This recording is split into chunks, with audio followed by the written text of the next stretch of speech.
Big thanks to LitRPG Reads and Paul Bello, fine fellow, for pointing us to this gem of an article. Top 10 secrets for crafting epic D&D dungeons your players will love. It's packed with advice. And it got me thinking about a session I ran a while back. I designed this elaborate dungeon with a puzzle involving a series of interconnected water locks. Oh. The idea was the players had to figure out the right sequence to open the locks and drain a flooded chamber to progress. I can see the appeal, certainly a classic dungeon puzzle element. Right, except my players, Yep. in their infinite cleverness, decided the solution was to just blow a hole in the wall with a well-placed fireball. Yeah. Which technically worked, but completely bypassed the puzzle I'd spent hours designing. It's a good reminder Absolutely. that sometimes players find the most unexpected solutions. That unpredictable element is key to tabletop role-playing. And that's part of what makes D&D so fun. Right. And it segues nicely into the article's first secret. More than just a fight club. Essentially, it stresses that dungeons should be designed with a clear purpose tied to your campaign's story, not just random encounters strung together. So instead of just thinking, okay, I need a dungeon here, let's throw in some goblins and a trap or two, I should be asking myself, how does this dungeon fit into the overall narrative? What story am I trying to tell here? Precisely. Think of the dungeon as a chapter in your campaign story, not just a side quest. And that story should be woven into the environment itself. The article suggests using things like weathered statues, cryptic runes, even the types of enemies you choose to hint at the dungeon's history and purpose. These details add a layer of depth and immersion, making the dungeon feel like a real place with a past. So let's say the dungeon is an ancient tomb, the final resting place of a legendary warrior king. Instead of just populating it with generic skeletons and zombies, I could use those environmental details to tell his story. Maybe there are murals depicting his greatest battles, statues of his loyal knights, or even inscriptions describing his rise to power and his tragic downfall. And think about how those details might influence the types of enemies you encounter. Are they undead guardians sworn to protect the king's tomb? Or perhaps rival treasure hunters seeking to plunder his riches? Or even descendants of the king seeking to reclaim their lost heritage? Ooh, those are all great ideas. Suddenly it's not just a generic tomb anymore. It's a place steeped in history and intrigue, with potential conflicts and storylines woven into the very fabric of the environment. And speaking of conflicts, the article's second secret challenge, variety is key, really resonated with me. That's right. It's all about mixing up combat with other types of challenges. Traps, puzzles, environmental hazards, you name it. Think of it this way. If every room presents the same challenge, say a straightforward fight, it gets predictable and boring. Makes sense. But if you introduce variety, you keep the players guessing and engaged. It's like a good workout routine. You need a mix of cardio strength training and flexibility exercises to challenge different muscle groups and avoid plateaus. A perfect analogy. In a dungeon, that means mixing things up, challenging the players' minds as well as their brawn. And the article suggests tailoring those challenges to the party's specific strengths and weaknesses. If your group is heavy on melee fighters, maybe throw in some nimble enemies that require them to think tactically. Or if they have a clever rogue, or a puzzle that requires knowledge of history or arcane lore. Design a trap that rewards stealth and agility, or a puzzle that requires them to pick locks and disarm mechanisms. It's all about finding the right balance, creating challenges that will test the party as a whole, forcing them to use all their skills and resources to succeed. And that brings us nicely to the third secret. Terrain can be your best friend or worst enemy. This is something I'm constantly trying to improve in my own games. It's all about using the environment to your advantage, creating challenges that are more than just a flat battlefield. It's easy to fall into the trap of designing dungeons as these boxy, featureless spaces. Imagine a dungeon with crumbling bridges, narrow ledges, and chasms that plunge into darkness. Suddenly, movement becomes a challenge. Positioning is critical. And even a simple fall can have dire consequences. And as the article points out, the terrain should reflect the dungeon's theme and backstory. If it's a volcanic cavern, maybe there are lava flows to avoid. Or if it's an ancient forest ruin, geysers that erupt at random intervals, or unstable rock formations that can collapse underfoot. You might have overgrown roots and vines to navigate, crumbling stone archways to squeeze through. It's all about taking those familiar fantasy tropes, or even a network of tunnels carved out by burrowing creatures. The terrain should tell a story, adding to the dungeon's atmosphere and making it feel like a real lived-in environment. And using them in creative and unexpected ways. I love that. And speaking of creative use, The article's fourth secret, balance and rewards, really got me thinking about how I design encounters and rewards. The idea is to vary the threat level. I've definitely been guilty in the past of making every single encounter a life or death struggle. But this article suggests a more nuanced approach. Offering a mix of minor skirmishes, That makes a lot of sense. puzzle-based challenges, social encounters, and of course those epic boss battles that we all love. It's like a good story. You need those moments of tension and excitement. Precisely. But you also need those quieter moments to let the characters breathe, to develop relationships, and to build suspense for the big climax. And when it comes to rewards, the article emphasizes the importance of tying them to the dungeon's story and the player's actions, making them feel earned and meaningful. So instead of just handing out generic gold and magic items, I should be thinking about rewards that are specific to the dungeon's lore and the choices the players have made. Or if they've uncovered a long-lost secret. If they've helped a trapped spirit find peace, maybe they receive a blessing or a unique magical artifact. Maybe they gain access to a hidden library or a forgotten temple, granting them knowledge and power that's far more valuable than any... Now that's what I call epic loot. And it ties directly into the fifth secret, time pressure for extra thrills. Time pressure can be a powerful tool. I've always loved adding time pressure elements to my dungeons. It creates this incredible sense of urgency and tension. But as the article points out, it's important to use it sparingly and strategically. That's a good point. Too much time pressure can feel overwhelming and stressful, especially for players who prefer a more methodical approach to problem solving. It's all about finding the right balance. Think of it like seasoning a dish. A little bit of spice can add a lot of flavor. Perfect analogy. But too much can ruin the whole meal. And when it comes to adding that spice of time pressure, the article offers some great suggestions. Countdown puzzles, escaping hazards, resource limits that force players to make tough choices. Imagine a dungeon where the players have to decipher a series of runes before a magical barrier collapses.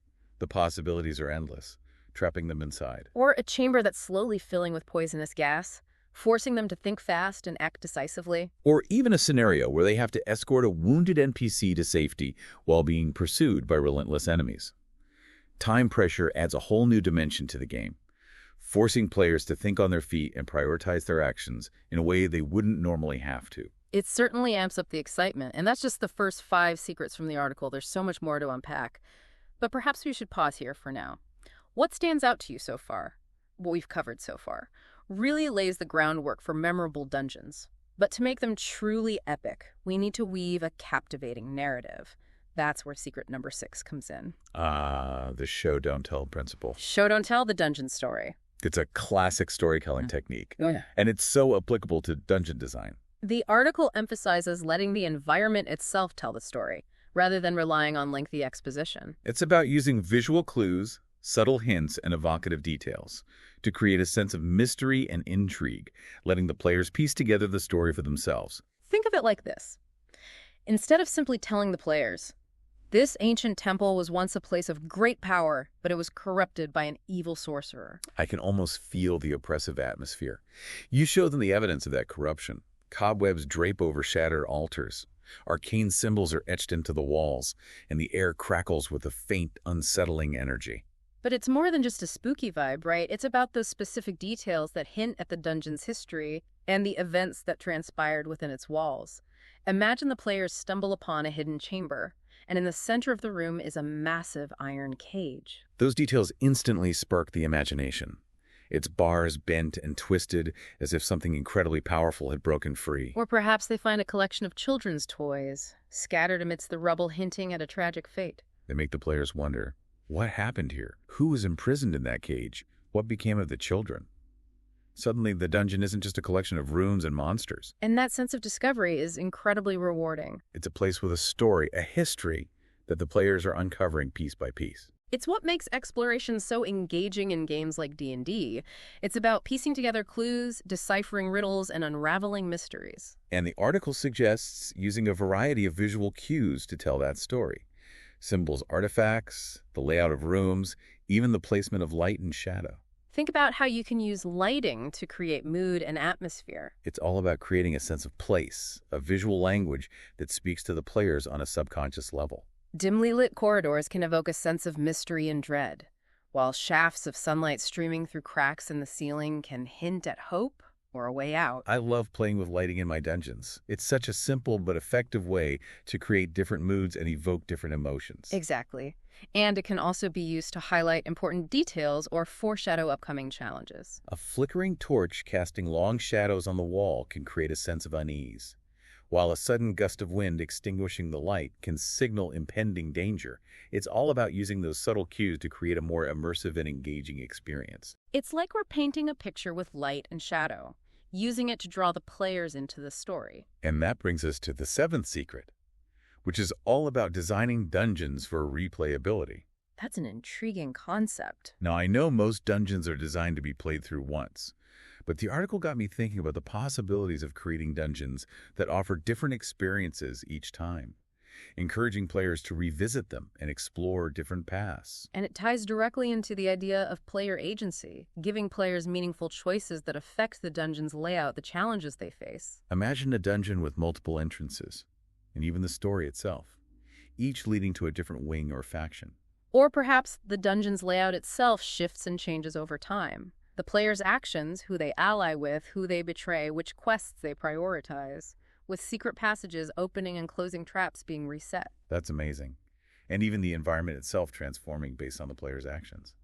It's like the dungeon becomes a living organism, constantly adapting to the player's choices and actions. It also adds a layer of unpredictability and challenge, even for experienced players. They might think they know the dungeon inside and out, but if the environment is constantly changing, they'll always be on their toes, never quite sure what to expect. That's what I love about tabletop RPGs. It's that element of surprise. And speaking of player agency, the constant interplay between player agency and the DM's machinations. Secret number 8. Player agency is king or queen. It's about moving beyond the illusion of choice. Really hammers home the importance of giving players meaningful choices that have a real impact on the story, where the players are presented with multiple options, but the outcome is ultimately predetermined. So instead of just choosing which door to open or which path to take, True player agency means that their decisions have real consequences, shaping the narrative in meaningful ways. they might face moral dilemmas, make alliances with different factions, or even decide the fate of entire settlements. Their choices should have ripple effects that extend beyond the immediate dungeon, influencing the world around them and the course of the campaign itself. I love that. And that sense of impact is what makes D&D so compelling. It's not just about rolling dice and killing monsters. It's about collaborating with your friends to tell a story, to create a world where your choices matter and your actions have consequences. And that brings us to the 9th secret, which focuses on environmental storytelling, but with a twist. Sound is often overlooked in dungeon design, Show, don't tell, the dungeon story. Through sound. but it can be incredibly effective in setting the mood. The article suggests going beyond visual cues, building tension. Just thinking about those sounds gives me chills, and providing clues to the players. Think about the echoing drips of water in a cavernous chamber, the rustling of unseen creatures in the darkness, or the distant chanting of cultists performing a ritual. But it's not just about creating a spooky atmosphere, right? It's about using sound to tell a story, to hint at the dungeon's history and the events that have transpired within its walls. Imagine the players enter a grand hall, and instead of silence, they hear the faint echoes of a symphony. Those sound cues create such a vivid and evocative experience.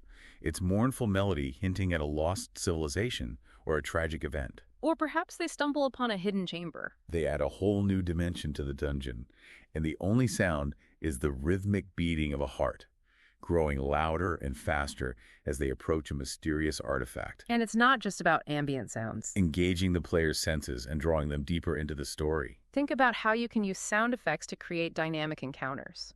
The screech of a trap being sprung. Sound effects can really amp up the excitement and tension. The roar of a monster bursting from its lair, or the clash of steel as the players engage in combat. I remember one session where I used a recording of a thunderstorm That's brilliant. to create the sense of a building storm as my players were exploring a mountaintop monastery. The wind howled, the thunder boomed, and the lightning flashed, creating an incredibly immersive and dramatic experience. It's those little details that make the difference, transporting the players from their living rooms to a world of fantasy and adventure. And speaking of transporting players, the article's 10th and final secret The dungeon that keeps on giving. This takes the concept of replayability to a whole new level. Is all about designing dungeons with replayability in mind. But it takes it a step further by suggesting we create dungeons that can evolve and change over time. Imagine a dungeon where the player's actions have long-term consequences, offering new experiences with each playthrough, shaping the environment and influencing the course of future events. Or perhaps the dungeon itself changes with the seasons. Maybe their actions lead to the rise of a new faction, with different areas becoming accessible or inaccessible depending on the time of year. It's like the dungeon becomes a character in its own right, the discovery of a hidden artifact, or even the awakening of an ancient evil. Maybe a frozen lake melts in the spring, revealing a hidden passage, with its own history, its own motivations, and its own secrets waiting to be uncovered. Or a forest fire rages in the summer, forcing the players to find a new route through the dungeon. It's about creating a sense of wonder and discovery that keeps the players coming back for more, eager to see how their choices have shaped the dungeon and what new challenges await them. I couldn't agree more. And that's what makes D&D so special. This article has given me so much to think about. It's a game that's limited only by our imaginations. I'm feeling inspired as well. The article provides such a comprehensive toolkit for dungeon design. And I'm already brainstorming ideas for my next dungeon, offering insights and techniques that could be applied to any campaign setting or playstyle. It's a reminder that even the most familiar D&D tropes can be transformed into something truly unique and unforgettable, with a little creativity and ingenuity. Wow, we've covered a lot of ground already. And I'm feeling like I've leveled up my Dungeon Master skills just by talking through these secrets. It's a testament to the depth and richness of tabletop RPGs like D&D. There's always something new to learn. Always a way to push the boundaries of creativity and storytelling. Absolutely. And speaking of pushing boundaries, the article's final piece of advice really resonated with me. Break the rules. Sometimes. I completely agree. It's a reminder that we don't always have to follow the conventions or expectations of traditional dungeon design. While the foundational principles we've discussed are invaluable, sometimes the best results come from breaking the mold, experimenting with new ideas, and challenging the status quo. So if I want to create a dungeon that defies gravity, or features a time loop. Precisely. Or has a talking mimic as the final boss. Embrace those unconventional ideas, those moments of whimsy and imagination. That's liberating. It's those unexpected twists and turns that make D&D so engaging and memorable. Think outside the box. Experiment with different mechanics. And don't be afraid to take risks. It's a reminder that we're not just following a rulebook. We're creating a shared experience, a collaborative story that's unique to our group. Exactly. And sometimes the best stories come from those unexpected moments of improvisation and inspiration. It's about finding the balance between structure and freedom, between following the guidelines and forging your own path. And that's what makes dungeon mastering such an art form. It's a constant process of learning, adapting, and evolving your craft. I love that. And this whole deep dive has been a masterclass in dungeon design.